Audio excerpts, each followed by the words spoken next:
नमस्कार दोस्तों आज हम चर्चा करेंगे मेंटल डिसऑर्डर प्रॉब्लम एंड कहना चाहिए मेंटल एपिडेमिक प्रॉब्लम, यानी जो मन की मनोरोग समस्या क्या होती थी। दोस्तों पहले हमें वैज्ञानिक आंकड़े हमें बताया करते थे कि भारत में या पूरे विश्व में जो मानसिक बीमारी है उसका परसेंटेज कुछ हुआ करता था। लेकिन दोस्तों आज ये जो समस्या है, ये समस्या एक महामारी का रूप ले चुकी है, यानी एक मास मेंटल एपिडेमिक हो चुकी है, यानी एक प्रकार से सामूहिक महामारी हो चुकी है हमारे मनोरोग की समस्या। दोस्तों इसके पीछे कारण क्या है? दोस्तों आज से कहना चाहिए 500 साल पहले, 200 साल, 300 साल पहले भी का इतिहास यदि हम उठा के देखेंगे तो हमारे पास उतनी सुख सुविधाएं नहीं थी जितनी आज के आधुनिक युग में मानव के पास है। आज मनुष्य जिस आधुनिक युग में अपने लाइफ स्टाइल से जीवन जी रहा है, दोस्तों इसके पहले कभी ऐसी कोई सुख सुविधा आदमी के पास उपलब्ध नहीं थी। फिर भी आदमी उतना बेचैन चिंतित नहीं था जितना कि आज के आधुनिक युग में मनुष्य ज़्यादा पागलपन के यानी मैडनेस की ओर बढ़ते जा रहा है, पागलपन की ओर, एब्सर्डिटी यानी विक्षिप्तता की ओर बढ़ते जा रहा है। ऐसा क्यों हो रहा है दोस्तों? इसको आज हम समझेंगे कि ऐसा आखिर क्या है reason, what is the reason behind this मतलब एपिडेमिक, मेंटल एपिडेमिक, जो हमारे मनोरोग से एक मेंटल एपिडेमिक कैसे बन रहा है। दोस्तों आज आधुनिक युग में मनुष्य ने तकनीकी क्षेत्र और विज्ञान के क्षेत्र में बहुत तरक्की की है, और दोस्तों बाहर सामाजिक में एक नैतिकता के आधार पर भी लोगों ने अपने बहुत तरीके से तरक्की की है। नैतिकता मतलब सामाजिक रूप से, और उद्योग के रूप में, इंडस्ट्रीज के रूप में, भौतिक सुख सुविधाओं के रूप में, यानी हर प्रकार के एक लग्जरी लाइफ जीने के लिए विकास किया है।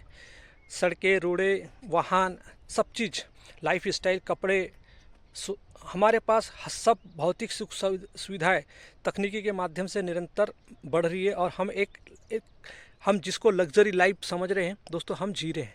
लेकिन दोस्तों इनके बावजूद भी हमारे जीवन में एक बेचैनी, एक रेस्टलेसनेस और एक चिंता, अवसाद क्यों बनी रहती है? दोस्तों हमारे पास सब कुछ होने के बावजूद भी यही रेशो पहले के, आज से 200 साल पहले इतना एंजाइटी डिप्रेशंस के केस नहीं हुआ करते थे जितने आज हम हमारे सामने देखने में आ रहे हैं। क्योंकि पहले किसी एक दो व्यक्ति की मानसिक समस्या हुआ करती थी, दोस्तों आज हर व्यक्ति की मतलब एक महामारी की, पागलपन की महामारी फैल चुकी है। क्योंकि हर व्यक्ति, दोस्तों मैं मेडनेस क्यों कह रहा हूँ, पागलपन क्यों कह रहा हूँ? क्योंकि दोस्तों आज का व्यक्ति देखिए, वो उसको जो शरीर मिला है वो अपने शरीर को नहीं समझ रहा है। आज वो भौतिक सुख सुविधाओं को पाने के लिए बाहर संसार की ओर भाग रहा है, और जब वो नहीं मिल रही है, उसकी पूर्ति नहीं, दोस्तों वो अपने शरीर के साथ कैसा उपयोग कर रहा है? इस शरीर के माध्यम से वो संसार की हर वस्तु को भोग करना चाह रहा है। पूरे दोस्तों हमारा शरीर जो है ये प्रकृति के ऊपर डिपेंड है। आउटर प्रकृति से ही हमारा शरीर बना हुआ है, उस धरती माँ से, प्रकृति पर्यावरण से हमारा शरीर बना हुआ है। लेकिन दोस्तों आज हमारे मानव की जो भूख है आज पूरे पर्यावरण को बर्बाद की जा रही है। यानी हमारा अंदर सोचिए, बाहरी पर्यावरण को, खनिजों को, जंगलों को, पहाड़ों को हम बर्बाद कर दे रहे। कार्बन इमिशंस, कार्बन डाइऑक्साइड का जो पीपीएम है एक औसतन से डबल हो चुका है। ग्रीन हाउस गैसेस का परसेंटेज एक औसत से डबल हो चुका है दोस्तों, और बहुत सारी जीव जंतु की प्रजातियां विलुप्त होते जा रही है। दोस्तों ये सब हमारे बाहरी वातावरण जो है वो हमारे आंतरिक वातावरण को जीवित रखता है, हमारे शरीर को जीवित रखता है। लेकिन दोस्तों हम ऐसे व्यक्ति हैं जो हम अपने शरीर का ही भोग कर लेते हैं।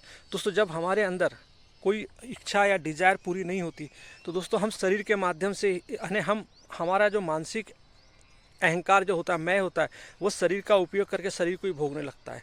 दोस्तों जब बाहरी इच्छाएं पूरी नहीं होती तो व्यक्ति क्या करता है कि अंदर एक खालीपन रहता है, तो वो व्यक्ति अपने आप को खालीपन में नशे की चीज़ों से भर लेता है। दिन रात मतलब गुटखा, पाउच, दारू, सिगरेट, ये सब चीज़ों से, कोई क्रोध, ईर्ष्या, इन सब चीज़ों से मतलब भर लेता है और सोचता है कि मुझे कुछ मिल जाएगा। तो दोस्तों आज व्यक्ति ये नहीं जान रहा है कि मुझे क्या खाना चाहिए, क्या पीना चाहिए, मुझे शरीर मिला है, ये शरीर किस चीज़ के लिए मिला हुआ है, ये शरीर क्या मेरे अनुसार चलता है या शरीर ये प्रकृति के अनुसार चलता है। दोस्तों आज हमारे पास किसी भी चीज़ की समझ नहीं है। न हमारे पास हमारे शरीर की समझ है, न मैं कौन हूँ की समझ है, न बाहरी प्रकृति की समझ है। तो दोस्तों हम क्या बोले, इसको पागलपन ही तो बोलेंगे। हमें क्या खाना है, क्या नहीं पीना है, कैसे रहना है, ये सब चीज़ आज भी हम नहीं समझ पा रहे। दोस्तों यदि आज हम समझते तो हम क्यों एंजाइटी डिप्रेशन के शिकार होते, क्यों हम अपने शरीर को एल्कोहलिक बनाते, क्यों हम गलत तरीके से लाइफ जीते, क्यों हम एक दूसरे के पीछे लड़ाई झगड़े में रहते। तो दोस्तों ये लड़ाई झगड़ा, जैसे जंगल में पशु लोग हुआ करते थे, वे झुंड बना के एक दूसरे का शिकार करते थे। दोस्तों आज हम सभ्यता, हम जिसको सिविलाइजेशन बोलते हैं, दोस्तों हमारी सिविलाइजेशन क्या है, आज यही है। हम जितना नैतिकता का पाठ पढ़ते जा रहे हैं, नैतिकता मतलब व्यक्ति को सुपरफिशियल लेवल पर एजुकेट बनाना। दोस्तों जब तक हम इस नैतिकता के पाठ में रहेंगे, एक नैतिकता की शिक्षा हमारे आंतरिक कभी बदलाव नहीं लाती। दोस्तों आंतरिक बदलाव जो आता है वो हमारे अंदर हमारे सेल्फ को जानने से आता है। और सेल्फ को जानना मतलब होता है कि वास्तविकता को जानना, यानी हमारी रियलिटी को जानना कि हम कौन है। जो ये मैं भाव जो आता है ये कहाँ से आता है। दोस्तों ये मैं ही हमारी हर समस्या की जड़ होती है। क्योंकि दोस्तों हमारे अंदर एक ये जो ऐसा एलिमेंट बैठा है, दोस्तों हमारे अंदर हमारे पास सारी सुख सुविधाएं, भौतिक सुख सुविधाएं आने के बाद, सब लग्जरी लाइफ जीने के बाद भी जो हमारे अंदर जो रेस्टलेस, बेचैनी रहती है, अवसाद रहता है, डिप्रेशंस रहती है, और इसी के कारण जो हमारी लाइफ स्टाइल हमारे जीवन में आती है, डायबिटिक, शुगर, थायराइड, कैंसर, ये सब बीमारी हमारे गलत जीवन जीने का ही परिणाम होती है। तो दोस्तों इसके पीछे क्या रीज़न होता है उसको आज हम समझते हैं। दोस्तों हम प्रतिदिन इस स्टेटस के माध्यम से, यूट्यूब के माध्यम से ये जानना चाह रहे हैं कि दोस्तों हमारे अंदर ही एक ऐसा, हमारा अंदर जो अहंकार है, जिसको हम उसकी डेफिनेशन ही है, अहंकार एक एरर है, एक त्रुटि है, और उसकी डेफिनेशन है कि अधूरा हूँ।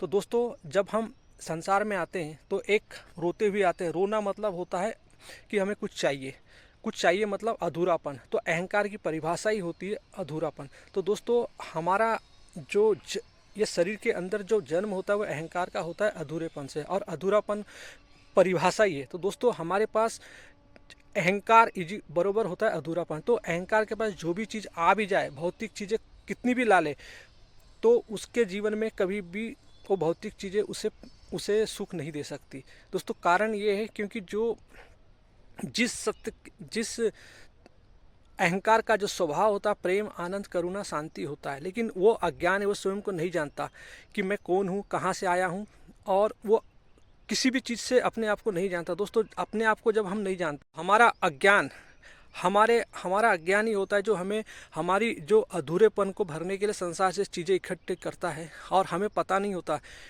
कि ये चीज़ें हमारे को संतुष्ट कर देगी। लेकिन दोस्तों हम एक अंधी दौड़ की तरह, पागल एब्सर्डिटी की तरह भागे जा रहे हैं और चीज़ों को इकट्ठा किए जा रहे हैं, और मानसिक मन के विषय बना के हम उसको एक हॉरिजॉन्टल यानी मानसिक तल पर इकट्ठा किए जा रहे हैं दोस्तों। और हम सोच रहे हैं कि हमें सुख दे देगा।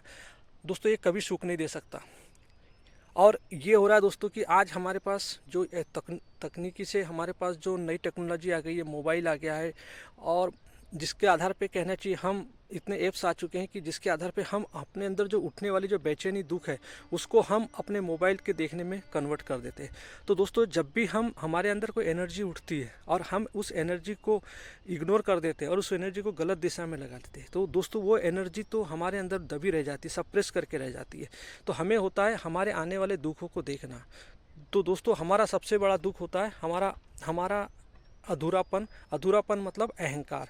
तो दोस्तों अहंकार इस शरीर में पैदा ही अधूरेपन से होता है। हमारी परिभाषा, व्यक्ति की परिभाषा ही होती है अधूरापन। इसलिए दोस्तों आपने देखा होगा कि व्यक्ति कभी भी बगैर विषय के नहीं रह सकता, उसे विषय चाहिए, बगैर विषय के वो विक्षिप्त पागल हो जाता है। इसीलिए दोस्तों यदि हमें सबसे पहले अपने स्वयं को समझना है, इस अहंकार को समझना है, इसको समझना मतलब होता है इसको ईमानदारी से देखना, इसको अवलोकन करना, इसका आत्मचिंतन करना।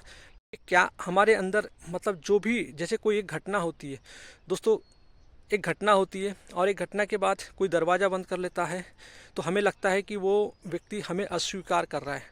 और दोस्तों जब भी कोई अगर अस्वीकार करता है तो हमारे अंदर एक ऐसा भाव आता है कि ये क्या मैं अयोग्य हूँ, क्या मुझे अस्वीकृत किए जा रहा है, क्या मैं असफल हूँ। दोस्तों ऐसे भावना लेके हमारा अहंकार एक पहचान बना लेता है। तो जो कुछ भी घटना होती है उन घटना को लेके जो अहंकार कहानी बनाता है, जैसे कोई दोस्त आपका जा रहा है, आपके दोस्त ने आपको नमस्कार नहीं किया, आपसे बोला नहीं, तो आपका अहंकार उस दोस्त के प्रति एक कहानी बना लेगा और कहेगा कि ये बहुत घमंडी हो गया है, ये मेरे से बात नहीं कर रहा है। यानी अहंकार हर घटना के लिए एक कहानी बनाता है और उस कहानी को अपनी पहचान दे देता है। और दोस्तों ये हमारे मन का विषय बन जाता है और ये मन का विषय हमारे लिए एक मतलब बहुत बड़ी समस्या खड़ी कर देता है। दोस्तों ये समस्या ही हमारे जीवन की सबसे बड़ी समस्या होती है। अहंकार जो है नहीं, एक झूठ है, जो इस शरीर के अंदर एक मैकेनिकल एरर है दोस्तों। और इस एरर को समझने के लिए ही भगवान श्री कृष्ण ने हमें 700 श्लोक दिया है कि अहंकार को समझो, अहंकार को देखो। दोस्तों अहंकार को जब हम देखते हैं तो अहंकार देखने से ढीला हो जाता है, क्षीण हो जाता है। और दोस्तों खास तौर पे हमारी जो सबसे बड़ा जो मानसिक अहंकार होता है, ये सबसे बड़ा हमारा खतरनाक होता है। मानसिक अहंकार हमेशा बाहर डिजायर के लिए हमें भेजता है, क्योंकि दोस्तों मानसिक अहंकार हमारी सेंसेस बाहर की ओर देखती है। हम अपने व्यवहारिक जीवन में जो कुछ भी देखते हैं उसी को सच मान लेते हैं और जो भी करते हैं, जो इंद्रियां देखती है, जो इन्फॉर्मेशन लाती है, जो एक दूसरे से मतलब बातें करते हैं, हम उसको सच मान लेते हैं। लेकिन दोस्तों ये सब चीज़ें सच नहीं होती। इसके हम बात करते हैं कुछ और उसके पीछे कुछ अलग। तो हमारे अंदर का जो विचार है, भावना है दोस्तों, अहंकार इन्हीं को पकड़ के अपने आप को मैनिफेस्ट करता है और वही हमारे लिए तरह तरह की प्रॉब्लमें खड़ी करता है। तो हमारा अधूरापन दोस्तों, हमारे जो हम जिस लाइफ स्टाइल में जीवन जी रहे, इसकी बेचैनी का कारण हमारा अहंकार है। अहंकार ही हम अहंकार की समझ न होना, अहंकार को न समझ पाना, यानी स्वयं को न जान पाना, यानी आत्मज्ञान के अभाव में हम एक पागलपन तरीके की ज़िंदगी जी रहे हैं। दोस्तों हम अपने शरीर को क्या खिलाना है, क्या पिलाना है, किस भोजन से हमारा कोलेस्ट्रॉल बनता है, किस फ्रूट से हमारे अंदर के बैक्टीरिया मतलब एक्टिव होते हैं, जो हमारे को डाइजेस्टिव सिस्टम में मतलब हेल्प करते हैं, मतलब किस तरीके से हमारे अंदर एंजाइटी आती है, डिप्रेशन आता है, किस यानी हर वजह को हम यदि सिस्टम से समझ जाए तो दोस्तों हमारे अंदर समस्या नहीं रहेगी। लेकिन हमारे अंदर एक ऐसा ये जो ईगो है, ये हमें किसी भी चीज़ को समझने नहीं देता। यही कारण होता है दोस्तों कि हम अपने लाइफ स्टाइल में ही फंस जाते हैं, हम अपने विक्षिप्तता के और पागलपन के तरीके से जीवन जीने लगते हैं। यही हमारी एक सबसे बड़ी मूल समस्या। दोस्तों यदि हम अपने ये जो मेंटल एपिडेमिक है, यानी जो मानसिक महामारी है, जो सामूहिक महामारी जो है दोस्तों, यदि हम इसको रोकना चाहते हैं दोस्तों, तो हमारे अंदर इसकी समझ, अपने अहंकार की समझ बढ़ानी पड़ेगी। इसको स्वयं को जानना पड़ेगा, स्वयं को समझना पड़ेगा। और दोस्तों इसके लिए एक ही होता है, क्योंकि अहंकार एक वायरस होता है और इस वायरस को निपटने के लिए हमारे पास ये वैक्सीन होती है। इसको देखना, सीइंग, मतलब इसको ईमानदारी से अवलोकन करना, स्वयं के अंदर ईमानदारी से झांकना दोस्तों। तभी ये जो हमारे अंदर जो अहंकार एक वायरस की तरफ फैला हुआ है, जो पूरा एपिडेमिक फैलाया हुआ है पूरे संसार में, इससे तभी हम मुक्ति पा सकते हैं। क्योंकि दोस्तों हमारे अंदर आज दोस्तों हम जितने भी स्टेटस डालते हैं व्हाट्सएप ग्रुप में दोस्तों, हमारे अंदर एक विषय होना चाहिए, एक मतलब प्रतिदिन हमारे अंदर एक लर्निंग स्टेटस होना चाहिए कि हम क्या पोस्ट कर रहे हैं, इससे हमारे समाज में क्या फैलेगा, क्या मतलब लोगों के प्रतिक्रिया उठेगी, क्या मैसेज जाएगा। दोस्तों ये हमारी प्रवृत्ति को दिखाता है कि हमारा व्हाट्सएप ग्रुप में स्टेटस या हम जो मैसेज भेजते हैं ये किस मानसिक तल से आ रहा है। दोस्तों ये हमारे अंदर की पर्सनालिटी बताती है कि हमारा व्यक्तित्व कैसा है, हम कैसा जीवन जी रहे हैं। तो दोस्तों हमारा प्रतिदिन हमारा स्टेटस सब कुछ हमारे जीवन को निरंतर एक आंतरिक विकास की ओर ले जाए। एक आंतरिक विक्षिप्तता, जो सामूहिक विक्षिप्तता इस विश्व में जो फैल रही है, इसको रोक पाए।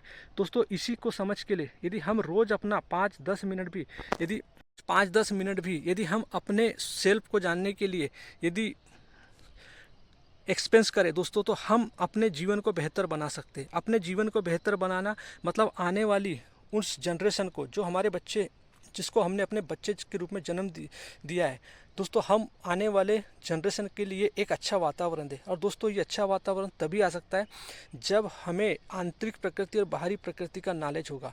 जो ये अहंकार जो इस पृथ्वी को तबाह कर रहा है, यदि हमारे पास सेल्फ नॉलेज हो जाएगा दोस्तों, आज हमारे पास भौतिकी नॉलेज, बाहर का नॉलेज, जिसको हमारे उपनिषद अविद्या विद्या कहते हैं, अविद्या का नॉलेज तो हमारे पास थोड़ा बहुत है, लेकिन जो विद्या का नॉलेज हमारे पास कुछ भी नहीं है। और दोस्तों जब तक आपके पास सेल्फ का नॉलेज नहीं होगा, अहंकार को समझने का नॉलेज नहीं होगा, यानी अहंकार मतलब हम स्वयं को समझने का ज्ञान, आत्मज्ञान नहीं होगा, सेल्फ नॉलेज नहीं होगा दोस्तों, तब तक हमारा जीवन बेहतर नहीं हो सकता। हम हमेशा विकास तो करेंगे, लेकिन विकास के साथ साथ हमारा विनाश और ज़बरदस्ती से तेज होगा। क्योंकि विकास तो दोस्तों फिर वो ढह जाता है, लेकिन विनाश कभी नहीं ढहता, क्योंकि ये पृथ्वी पूरी इवोल्यूशन प्रोसेस से चलती है।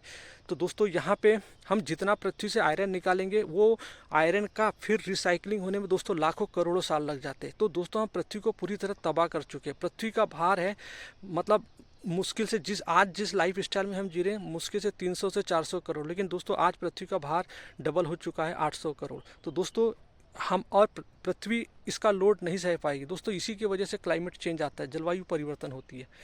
तो दोस्तों इन सभी समस्याओं से निजात पाने का, इस जो मेंटल एपिडेमिक जो है, इसको ईगो एपिडेमिक भी कह सकते हैं हम। तो दोस्तों ये ईगो एपिडेमिक जो है, जो हमारे बाहर के पर्यावरण के साथ साथ आंतरिक पर्यावरण को भी ख़राब कर रही है। तो दोस्तों हमें ज़रूरत है कि एक अच्छा, हमें वैज्ञानिक नहीं बनना है, लेकिन दोस्तों इतना सुपरफिशियली हमें जानना है कि हमारे विचार कहाँ से थे, हमारी भावनाएं कहाँ से आती है। ये हम कल्पनाओं में क्यों जीते हैं, हम अपने ही मतलब पर्यावरण के साथ क्यों मतलब बर्बाद करते हैं, हमारी आवश्यकता से ज़्यादा हम चीज़ें क्यों खरीदते हैं। क्योंकि दोस्तों लोगों को लग रहा होगा कि मैं ऐसा कह के लोगों को मतलब उनकी भावनाओं को ठेस पहुंचा रहा हूँ। दोस्तों मेरा उद्देश्य आपकी भावनाओं को ठेस पहुंचाना नहीं है। मेरा उद्देश्य, क्योंकि ये ब्रह्मांड हम सबका है, हमारी हर प्रजातियों का, हम सब एक ही सत्य से चलने वाले व्यक्ति है। और दोस्तों हम सब इस ब्रह्मांड में कनेक्टिव है, क्योंकि मैं जो भी करूँगा उसका प्रभाव आप पर पड़ेगा, आप जो करेंगे उसका प्रभाव मुझ पर पड़ेगा, एक अमेरिका के व्यक्ति जो करेगा वो भारत पर प्रभाव पड़ेगा। तो दोस्तों हम पूरा एकल ब्रह्मांड में गुथे हुए हैं और हम सब एक दूसरे से प्रभावित होते हैं। तो दोस्तों यहाँ ये कहने वाली बात नहीं है, यदि एक व्यक्ति गंदगी करता है उसका परिणाम सबको भुगतना पड़ता है। तो दोस्तों हमें आंतरिक रूप से स्वच्छ बनाना है, मानसिक रूप से स्वच्छ बनाना है, अपने आंतरिक अहंकार की गंदगी को दूर करना है। यही दोस्तों हमारा जीवन का उद्देश्य होना चाहिए। अपने व्हाट्सएप में इसी टाइप के मैसेज डालिए दोस्तों, ताकि एक अवेयरनेस